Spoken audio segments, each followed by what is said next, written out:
Hello everyone, welcome to Easy English for Everyone. Don't forget to subscribe, comment, like and share to receive the latest videos. Now let's study together.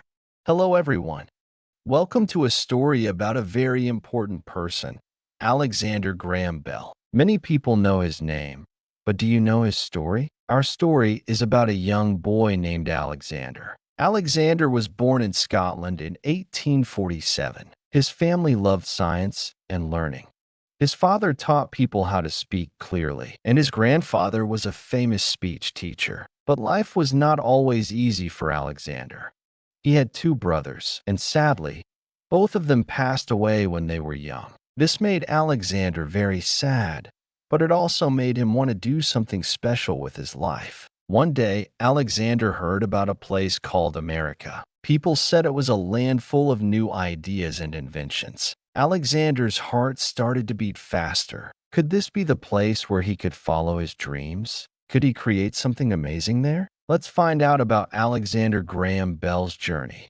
We will read his story in chapters. Each chapter will be short and easy to understand. We will learn new words and see how Alexander faced challenges and exciting discoveries. Are you ready? Let's begin. Chapter 1. A Curious Boy and Sounds. Long, long ago, in a land far away called Scotland, lived a small boy named Alexander. But everyone called him Alec. Alec was a very curious boy. He loved to ask questions. Why is the sky blue? How do birds sing? What makes the wind blow? His head was always full of questions. Alec also loved sounds. He loved the sound of his mother's voice when she sang songs. He loved the sound of the rain on the window. He loved the sound of the wind in the trees. Sounds were magic to Alec. One day, Alec was playing in the garden. He saw his dog, a fluffy brown dog named Skipper, barking at a bird in a tree. Woof! Woof! Barked Skipper. Alec laughed. He loved Skipper's bark. Suddenly, Alec had a question. Can I send sounds far away? He wondered, can I send Skipper's bark to my grandma who lives far away? This question stayed in Alec's head. He thought about it day and night. He talked to his father, Melville Bell, about it. Melville Bell was a teacher. He taught people how to speak clearly. He knew a lot about sounds and voices. Father, Alex said, can we send sounds far away? Melville Bell smiled at his curious son. Well, Alec, he said, sounds travel through the air. But they get weaker when they travel far. But can we make them strong again? Alec asked, his eyes wide. Can we make a sound travel very, very far? Melville Bell thought for a moment. That is a very interesting question, Alec, he said. People have tried to send messages far away for a long time. We use letters. We use flags. But sending sounds, that is a new idea. Alec's mind was now racing. A new idea. He liked new ideas. New ideas were exciting. He wanted to find a way to send sounds far away. He wanted to send Skipper's bark to his grandma. Maybe he could even send his own voice. From that day on, Alec started to learn everything he could about sounds. He read books about sound. He did experiments with sound.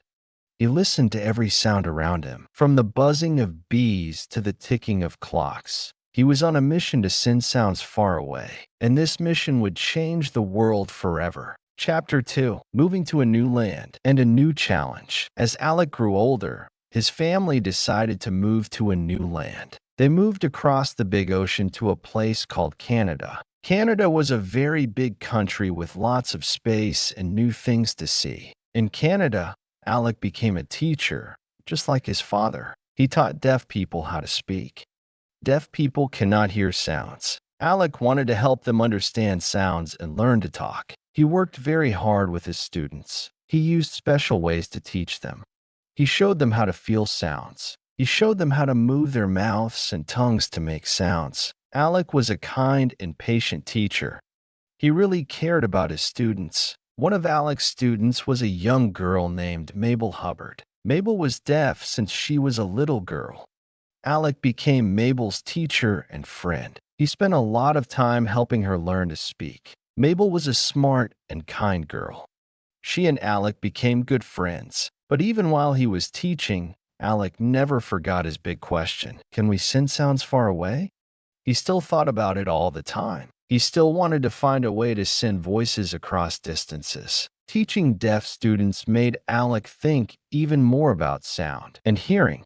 He learned how the ear works. He learned about vibrations and sound waves. He realized that sound was like magic, but it was also science. He started to think about machines. Could a machine send sounds? Could a machine carry a voice? He started to draw pictures of machines in his notebooks. Machines that could carry sounds. Machines that could send sounds far, far away. Alec knew this was a difficult challenge. Many people thought it was impossible. But Alec was not afraid of difficult challenges. He was curious. He was determined. And he had a big dream: to send voices through the air like magic. He was ready to work hard and try to make his dream come true. Chapter 3: Experiments and Funny Failures. Alec started to spend all his free time in his workshop. His workshop was a small room filled with wires, batteries, magnets, and all sorts of strange things. It looked a bit messy, but to Alec, it was a place of magic and invention. He started to build machines. His first machines were very strange looking. They were made of wood and wire and bits of metal. He tried to use them to send sounds. He would speak into one machine and hope that the sound would come out of the other machine in another room. But nothing happened. Or sometimes, funny things happened. One time, he shouted into his machine, "Hello? Can you hear me?" And from the other machine came a loud buzzing sound. Not a voice, just a buzz. Another time, he tried to send music. He played a beautiful song on his violin into the machine. And from the other machine came a strange squeaking noise. It sounded like a mouse was trapped inside. Alec laughed at his funny failures. He didn't get angry or sad when his experiments didn't work. He knew that inventing things was hard work. It took time and many tries. He learned from every mistake. Every buzz and every squeak taught him something new. His friends and family sometimes came to visit his workshop. They would look at his strange machines and shake their heads. "What is Alec doing now?" They would whisper. "Is he trying to talk to the moon?" One day, his friend, Mr. Watson, came to visit. Mr. Watson was a clever young man who liked to help Alec with his experiments. Mr. Watson looked at Alec's new machine. It was a very complicated machine with lots of wires and coils. "Alec," Mr. Watson said, "what is this machine supposed to do?" Alec smiled. "This," he said proudly, "is my new sound-sending machine. It will send voices through wires." Mr. Watson looked at the machine with a doubtful face. "Voices through wires?" he asked. "Are you sure that is possible, Alec?" Alec winked. "I am going to make it possible, Watson," he said. "Just you wait and see." They started to work together. Alec had the ideas, and Mr. Watson was good at building things. They worked for hours and hours in the workshop, trying different things, making mistakes, and laughing at their funny failures. They were determined to make Alec's dream of sending voices through wires come true. Chapter 4: A Lucky Accident and a Famous Sentence. One afternoon, Alec and Mr. Watson were working in the workshop. They were working on a new machine. This machine had a battery and a wire and a special cup to speak into. They were trying to send a sound from one room to another room using this machine. Suddenly, something went wrong. Alec accidentally spilled some acid from a battery. "Oops," said Alec. He was a little clumsy sometimes. Mr. Watson was in the next room, listening at the other machine. Suddenly, he heard something in his machine. It was faint, but he could hear it. It sounded like a voice. "Mr. Watson, come here. I want to see you," Alec shouted. He was calling to Mr. Watson to come to his room. And then, something amazing happened. Mr. Watson heard Alec shout in his machine. He could understand the words. "Mr. Watson, come here. I want to see you." Mr. Watson was so surprised. He ran into Alec's room. "Alec," he shouted, "I heard you. I heard your voice in the machine." Alec was surprised too. He didn't expect it to work so suddenly, but it did. By accident. A lucky accident. "You heard me." Alec asked, his eyes wide with excitement. You really heard my voice? Yes, Mr. Watson said, jumping up and down. I heard you clear as a bell. You said, Mr. Watson, come here. I want to see you. Alec and Mr. Watson looked at each other. They started to laugh and cheer. They had done it. They had sent a voice through a wire. They had invented something amazing. That sentence, Mr. Watson, come here. I want to see you, became very famous. It was the first sentence ever spoken on the telephone. It was a simple sentence, but it changed the world. Alec and Mr. Watson knew they had made something special. They knew this invention could help people talk to each other even when they were far apart. It was like magic, but it was real. It was the beginning of the telephone. Chapter 5, Showing the World, and Funny Reactions. Alec was very excited to show his invention to the world. He knew it was something new and important. He wanted everyone to see it and hear it.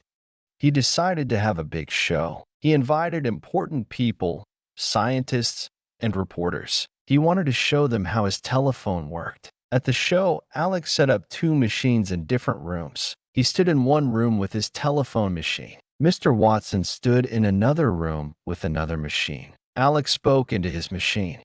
Can you hear me, Mr. Watson? He asked. His voice traveled through the wires to the other room. And then, everyone in the room was amazed. They heard Mr. Watson's voice coming from the machine in their room. Yes, Mr. Bell. I can hear you perfectly. Mr. Watson's voice said, loud and clear. People were astonished. They couldn't believe their ears. They had never heard anything like it before. It was like magic. People started clapping and cheering. They knew they were seeing something very special, but not everyone understood the telephone right away. Some people thought it was a silly toy. Why would we need to talk through a wire? They asked. We can just write letters. One funny story is about a very important man who came to see Alec's telephone. Alec showed him how it worked. Alec showed him how it worked. He spoke into the machine, and the man listened at the other end. He spoke into the machine, and the man listened at the other end. After listening for a while, the important man said, Mr. Bell, this is a very interesting invention, but do you think it will ever be useful for anything? Alec smiled. He knew that the telephone would be very useful. He just needed to show people how. He knew that one day, everyone would be using telephones to talk to each other all over the world. Another funny story is about a woman who tried to use the telephone for the first time. She picked up the telephone and shouted very loudly into it. Hello? Are you there? Can you hear me? She yelled. Alec gently told her, You don't need to shout, madam. The telephone can hear you even if you speak softly. The woman was embarrassed.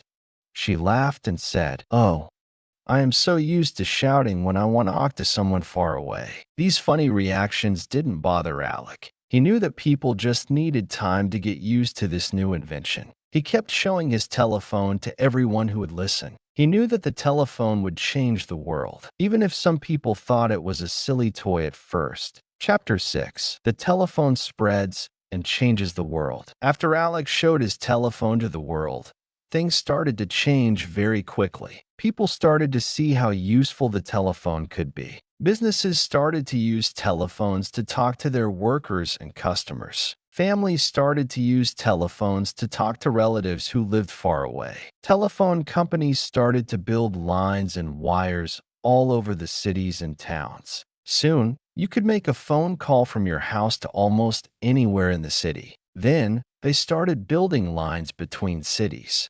And then, even between countries. The telephone became more and more popular. More and more people wanted to have a telephone in their homes and offices. Alec's invention was spreading like wildfire. People used the telephone for all sorts of things. They used it to make plans, to ask questions, to tell jokes, to share news, and even to say, I love you to someone far away. The telephone made the world feel smaller. It made it easier for people to connect with each other. Alec became very famous. People called him a genius. They gave him awards and prizes. He was invited to meet kings and queens and presidents. But Alec stayed a humble and kind man. he never forgot his dream of helping people communicate. He continued to invent new things. He worked on improving the telephone. He also invented other things to help deaf people. He always wanted to use his inventions to make the world a better place. One day, many years later, Alec made a phone call from New York to Mr. Watson in California. California is very, very far from New York, but they could talk to each other as if they were in the same room. Mr. Watson, Alec said into the telephone. Do you remember the first sentence we ever spoke on the telephone? Mr. Watson laughed on the other end of the line. Of course, I remember, Alec, he said. It was, Mr. Watson, come here. I want to see you. They both laughed. They remembered their funny failures and their lucky accident. They remembered the day they invented the telephone. They knew that their invention had changed the world in a big way, and it did. Because of Alec's curiosity is hard work and a little bit of luck. We can now talk to people all over the world with telephones and even phones that fit in our pockets. Alec's dream of sending sounds far away came true, and it made the world a more connected and friendly place. Chapter 7. Lessons from Alec's life. Alexander Graham Bell's story is not just about inventing the telephone. It's also a story about being curious, working hard, and never giving up on your dreams. We can learn many good lessons from his life. Lesson 1. Be curious. Alec was a very curious boy. He asked questions about everything. His curiosity led him to think about sounds and how to send them far away. Being curious is like opening a door to new ideas and new discoveries. Don't be afraid to ask why and how. The answers might lead you to amazing things. Lesson 2. Work hard. Alec worked very hard to invent the telephone. He spent hours in his workshop experimenting and trying new things. He spent hours in his workshop experimenting and trying new things. He didn't give up when things were difficult. Inventing things, learning new things, and achieving your dreams takes hard work. But hard work pays off in the end. Lesson 3. Learn from mistakes. Alec made many mistakes when he was inventing the telephone. His first machines didn't work. He had funny failures. But he learned from every mistake. Mistakes are not bad things. They are chances to learn and improve. Don't be afraid to make mistakes. Just learn from them and keep trying. Lesson 4. Help others. Alec wanted to help deaf people. He taught them how to speak. He also invented things to help them hear better. He used his talents and inventions to make life better for other people. Helping others is a very important thing to do. It makes the world a kinder and happier place. Lesson 5. Never give up on your dreams. Alec had a big dream, to send voices far away. Many people thought it was impossible, but Alec believed in his dream. He worked hard, he learned from his mistakes, and he never gave up. Finally, his dream came true. No matter how big or difficult your dreams are, never give up on them. Believe in yourself, work hard, and you might just surprise yourself and the world. Alexander Graham Bell's story is a wonderful story for beginners. Learning English because it is simple, interesting, and full of good lessons. It shows us that even a curious boy from Scotland can change the world with his ideas and hard work. And who knows, maybe you, reading this story, will be the next person to invent something amazing and change the world too. Just remember to be curious, work hard, learn from your mistakes, help others, and never give up on your dreams. And maybe, just maybe, you will hear your own voice travel far, far away, thanks to the amazing invention of Alexander Graham Bell.